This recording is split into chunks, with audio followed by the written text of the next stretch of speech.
जब जिंदगी देने वाला पानी सियासत और ताकत की जंग का हिस्सा बन जाए तो खतरा सिर्फ फसलों या दरियाओं को नहीं बल्कि करोड़ों इंसानों के मुस्तकबिल को भी लाहक हो जाता है। आज पाक भारत आबी तनाज़ा एक ऐसे मोड़ पर पहुंच चुका है जहां मामूली गलत फैसला भी खित्ते को नई कशीदगी में धकेल सकता है। ऐसे हालात में आलमी बरादरी की जिम्मेदारी बनती है कि वो हिंदुत्व नजरिए पर चलने वाली मोदी हुकूमत को ऐसे इकदामात से रोके जो खित्ते के अमन को खतरे में डाल सकते हैं। गैर जानिबदार तज्जियाकारों की जानिब से ये भी सवाल उठाया जा रहा है कि पहलगाम वाकया दरअसल भारतीय इदारों की जानिब से कराया गया एक फॉल्स फ्लैग ऑपरेशन था। भारत के गलत फैसलों के नतायज गुज़िश्ता बरस पाक भारत फौजी झड़पों की सूरत में सामने आए। इन झड़पों में भारत को शदीद नुकसान उठाना पड़ा और खित्ते में अपनी अस्करी बर्तरी का इसका दावा हकीकत की कसौटी पर पूरा न उतर सका। पाकिस्तान ने न सिर्फ भारत के जदीद तरीन लड़ाका तैयारे मार गिराए बल्कि इसके जदीद दिफाई निजाम और अहम फौजी तंसीबात को भी निशाना बनाया। यही वो सूरत हाल थी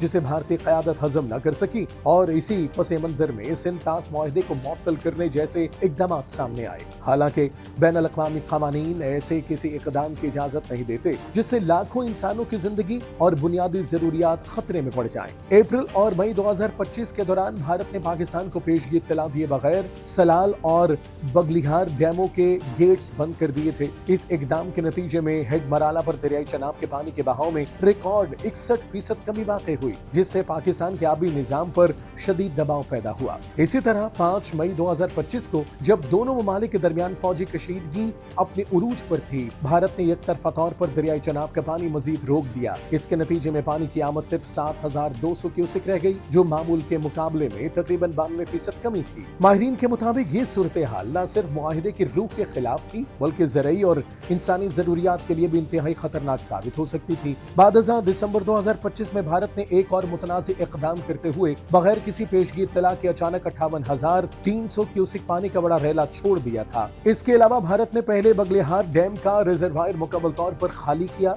और फिर दोबारा भरना शुरू कर दिया। सिंध तास मुआहिदे के मुताबिक भारत को यह इख्तियार हासिल नहीं कि वो डेड स्टोरेज को एकतरफा तौर पर खाली करके पानी के बहाव में इस तरह अचानक उतार चढ़ाव पैदा करे। भारत का सिर्फ पाकिस्तान से ही आबी तनाजा नहीं बल्कि चीन, बांग्लादेश, नेपाल और भूटान से भी है। इसीलिए खित्ते में कशीदगी फरोग पजीर है। दरअसल भारत चाहता है कि खित्ते में उसकी बालादस्ती हो और हमसाय ममालिक उसकी मर्जी और मंशा के मुताबिक चले जो मुमकिन नहीं। आजाद और खुद मुख्तार ममालिक हिदायत पर नहीं चलते बल्कि मुल्क के मफाद को तरजीह देते हैं। लेकिन भारत की तंग नजर और मुतासिब क़यादत मुदाखलत को अपना हक तस्वुर करती है और हमसाय ममालिक में हामी हुकूमतें बनवाने की कोशिश करती है। बांग्लादेश और नेपाल में आने वाली सियासी तब्दीलियां इसी सोच का नतीजा है। ऐसी ही हरकतों की वजह से आज बांग्लादेश की भारतीय हाशिया बरदार हसीना वाजिद मुल्क बदर है तो नेपाल से सरहदी तनाज़ात पर तनाव है। जब बांग्लादेश और नेपाल जैसे कमजोर ममालिक अपनी आजादी खुद मुख्तारी बारे हसास हैं तो कोई और मुल्क क्यों कर नहीं होगा।